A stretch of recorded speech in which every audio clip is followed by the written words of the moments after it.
Hey, so welcome back. You just finished a couple of problems regarding weight and mass.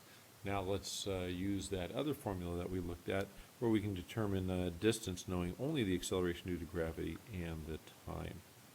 And we have two examples here. First one, an architect wants to know how tall a neighboring building is as she tries to construct a new apartment complex with a rooftop view. She wants to use the quickest method to determine the height so she can decide so she decides to clear the yard of the neighboring building and drop a rubber ball while a colleague takes a video of the event with a timer. She finds that it takes 4.2 seconds to hit the ground, that being the rubber ball. Okay, how tall is the building? Yeah, it probably saves time. You don't have to go and get a tape measure. You can just use your knowledge of physics. Okay. Hey, and so we know the relationship between distance, gravity, and time is given here.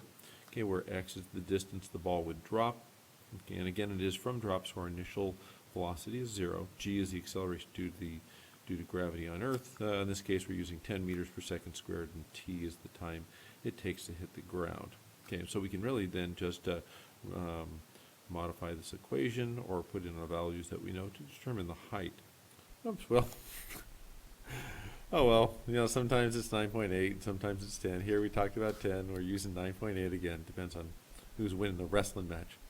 Okay, so our distance is 1/2 times gravity, 9.8 meters per second squared, times 4.2 seconds squared. Notice that both the 4.2 and the seconds are squared, because when the seconds are squared, then we can cancel these seconds that are in the denominator of the 9.8 meters per second squared.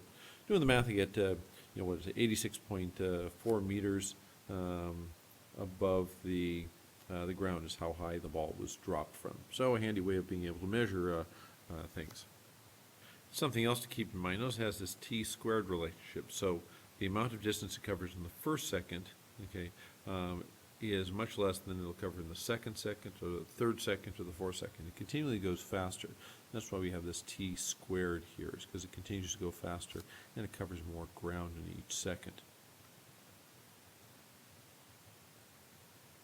Okay, here we have, we're going to be solving for a different quantity. You are trying to win a carnival prize by dropping a ball into a moving basket. You know that you are 15 meters above the basket and need to solve for the amount of time it would take for the ball to reach the basket.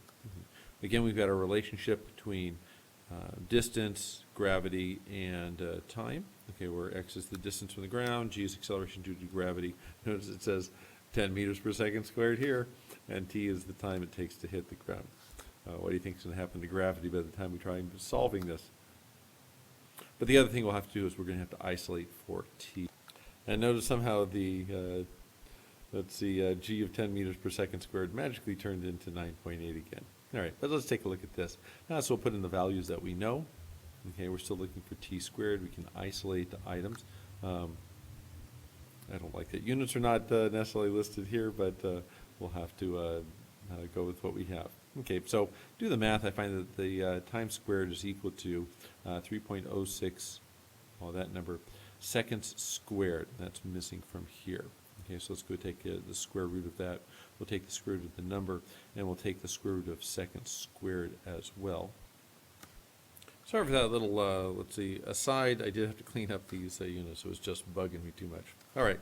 Hey, so we can see that, okay, so we have t squared is equal to 3.06 seconds squared. Take the square root of each of those in. We get time of being about 1.75 seconds. Okay, so if win the prize, estimate that the basket will be under you in about just under 2 seconds. Drop it in, and you're a winner. Go ahead and head on to the next Schoology quiz, the T3 practice quiz. Okay, and really the questions that you find here and some more on there. A total of 10 questions in there.